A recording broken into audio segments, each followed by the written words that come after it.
బండి సంజయ్ కాంగ్రెస్ ప్రభుత్వం కూలిపోతుంది అనడంపై సిద్దిపేట జిల్లా హుస్నాబాద్ పోలీస్ స్టేషన్లో బండి సంజయ్పై కేసు పెట్టిన కాంగ్రెస్ పార్టీ నాయకులు. కొత్తకొండ జాతరకు వచ్చినప్పుడు ఎంపీ బండి సంజయ్ ఇష్టానుసారంగా మాటలు మాట్లాడడం సరికాదని, మంత్రి పొన్నం ప్రభాకర్పై నోరు జారిన బండి సంజయ్పై కేసు నమోదు చేయాలని కాంగ్రెస్ నాయకులు పోలీస్ స్టేషన్లో ఫిర్యాదు చేసి 5 సంవత్సరాలలో హుస్నాబాద్కు ఏం చేశారో బండి సంజయ్ చర్చకు సిద్ధమా అని కాంగ్రెస్ నాయకులు సవాల్ విసిరారు. ఈ కార్యక్రమంలో మాజీ sarpanch Kedam Lingamurthy, single window chairman Bolshedi Shivayya, మండల అధ్యక్షులు బంగచందు, కౌన్సిలర్లు చిత్తారి పద్మ, బుక్య సరోజన, వల్లభరాజు, నాయకులు నర్సాగౌడ్, అక్కు శ్రీనివాస్, పున్న రంజిత్, రవీందర్, కిష్టస్వామి తదితరులు పాల్గొన్నారు. మంత్రివర్యులు కొత్తకొండ జాతరకు దైవ దర్శనం కోసం ఎంపీ గారు వచ్చి అక్కడ అనాలోచితమైన వ్యాఖ్యలు చేసిండు. ప్రభుత్వం కోల్పోవడం అనేది ఆయన ఇష్టం కాదు. ప్రజలు ఓట్లేస్తే ఎమ్మెల్యేలు వెళ్తారు, ఎమ్మెల్యేలు ఓట్లేస్తే ముఖ్యమంత్రి అవుతాడు. దాన్ని దృష్టిలో పెట్టుకొని బలం లేకుండా కూలిపోతానని జ్యోతిష్కుడు కాదు. ఆయన రాష్ట్ర అధ్యక్షునిగా ఉండి ఈ రాష్ట్రంలో ఏం చేసిండు, అసలు ఈ నియోజకవర్గానికి ఏం చేసిండు, అసలు రేపు రాబోయే ఎన్నికల్లో మళ్ళీ గెలవడానికి శ్రీరామచంద్రుని ముంగల పెట్టుకొని అయోధ్య అనేది అది సుప్రీంకోర్టులో పెట్టి దానికి జడ్జిమెంట్ వచ్చిన తర్వాత కేంద్ర ప్రభుత్వం ప్రజా విరాళాలతోటి కేంద్ర ప్రభుత్వం నిధులు మంజూరు చేసి కాదు, ఇవాళ శ్రీరామచంద్రుని తలవాళ్ళు తీసుకొచ్చిన ఢిల్లీ అయోధ్య నుంచి తీసుకొచ్చినవి కాదు, ఇక్కడనే పట్టుకొని ఇది రాజకీయం కోసానికి ఇదంతా మొత్తం అన్ని పార్టీలకు సంబంధం కలుపుకొని చేసుడు అది కరెక్ట్ కాదు. ఇది రేపు రాబోయే రోజుల్లో మేము మళ్ళీ ఎట్లా గెలవాలి, ఇదివరకు రామ మందిరం అయోధ్య ఇది ఇక్కడ మతాలకు అతీతంగా కాంగ్రెస్ పార్టీ పనిచేస్తుంది. దీన్ని మతాలకు అడ్డు పెట్టుకొని ఇది రామ మందిరం మేము ప్రతిష్టాపన చేస్తామని పూర్తి కాకముందే చెప్పి ఇవాళ దైవ దర్శనం అంటే మేము కూడా హిందువులమే, మేము కూడా మతాలకు అతీతంగా పనిచేసేటోళ్ళమే. కాంగ్రెస్ పార్టీ అంటే ఇవాళ కాంగ్రెస్ పార్టీ కూడా నువ్వు చేసే పార్టీ అయోధ్యలో నీ ప్రతిష్టాపన కూడా కాంగ్రెస్ పార్టీ రామన్నారంటే నువ్వు చేసేటి అన్ని అక్కర్రాని పనులు అనేది భారతదేశ ప్రజలకే తెలుస్తుంది.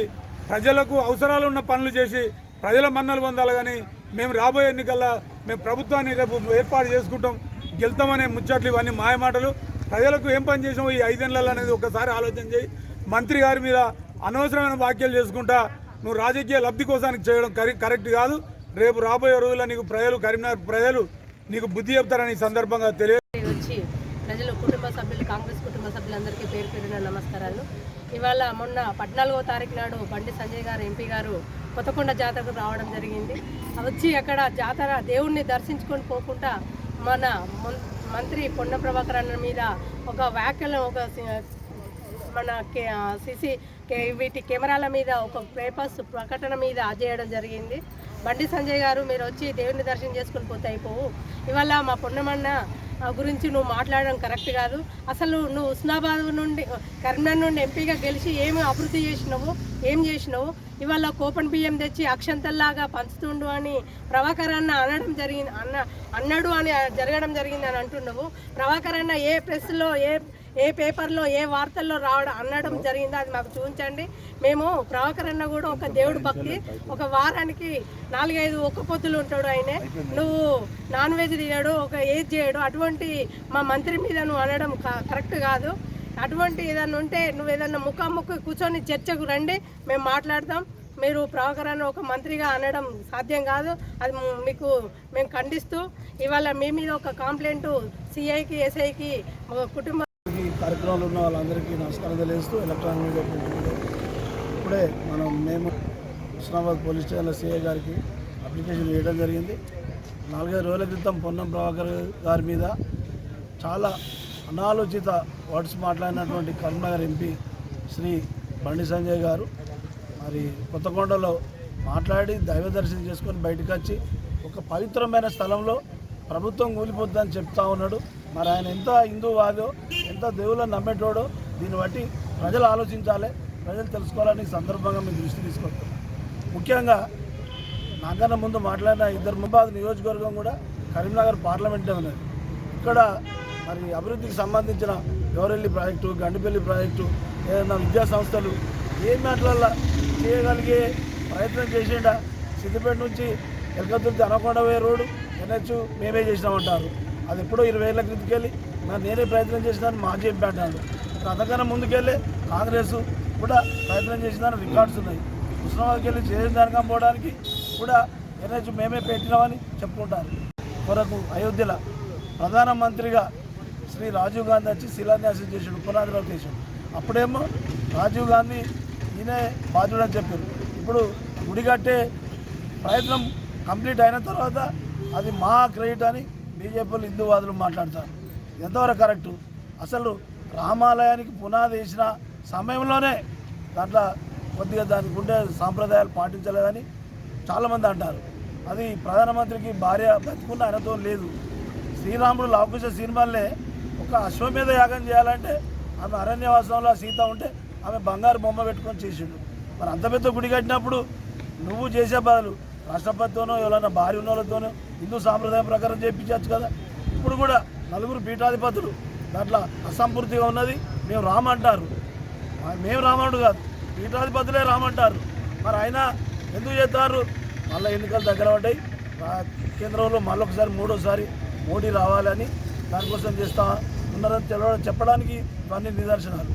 ఏదో కొన్న ప్రకారం అన్న ఈ కిలో రూపాయి బియ్యం, ఉచిత బియ్యము వీటి కోసం అక్షంతాలు చేస్తాడు, అవి పంచుతారని అని అంటారు.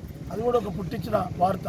అది కూడా ఐటీ సెల్ ఇన్ఫర్మేషన్ టెక్నాలజీ బాగా వాడుకొని లేని ఉన్నట్టు చెప్పి ప్రచారం చేస్తూ ఉన్నారు. ఆయన అనలేదు.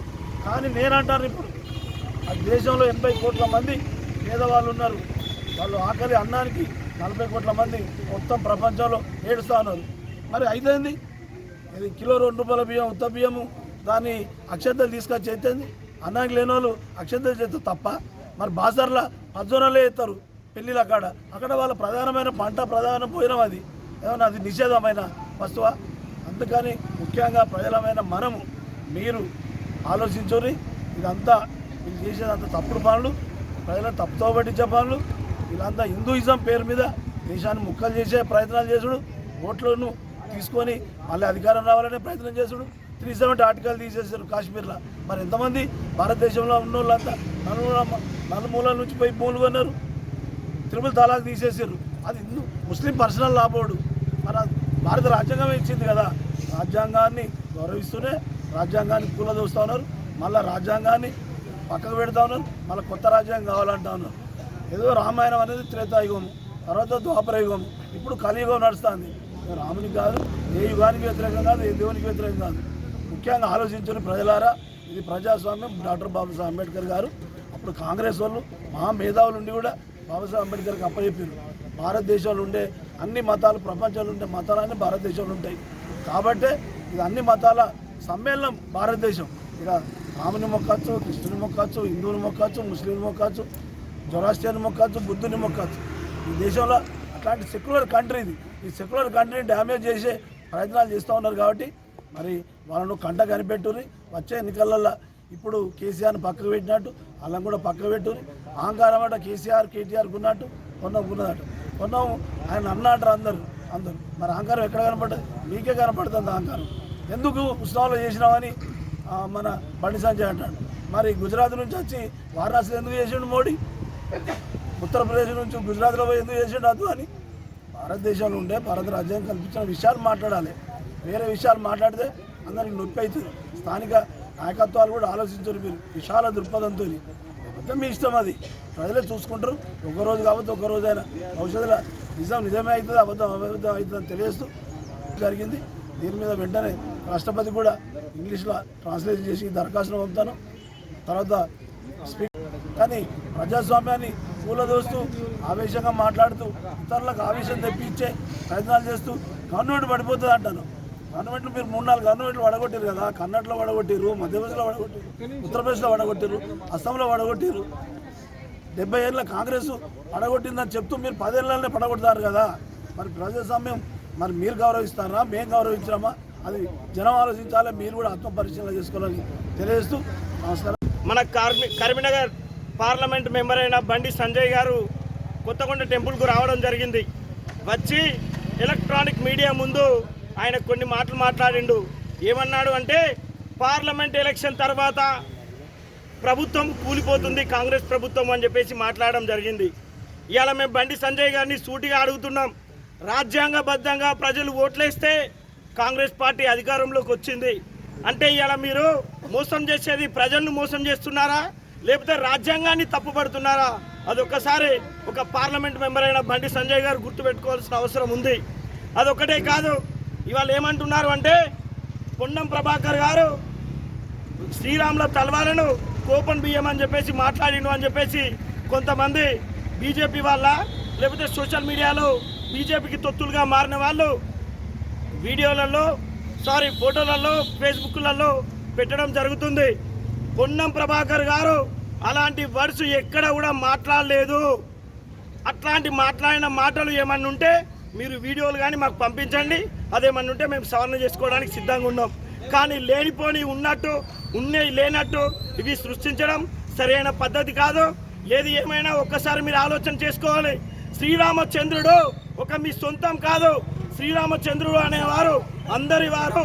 శ్రీరామచంద్రుడిని మేము కూడా పూజించినాం. ఇక్కడ ఉన్న వాళ్ళందరూ అట్టి తలవాలను నెత్తిలో ఎత్తుకొని తిరిగి ఇంటింటి పంచిపెట్టిన ఘనత మా కాంగ్రెస్ పార్టీ వాళ్ళకు ఉన్నది. ఇలా శ్రీరామచంద్రుడు అంటేనే బీజేపీ వాళ్ళు అయినట్టు, బీజేపీ జెండా ఏనాడన్నా మోసినట్టు ఇది మీది సరైన పద్ధతి కాదు.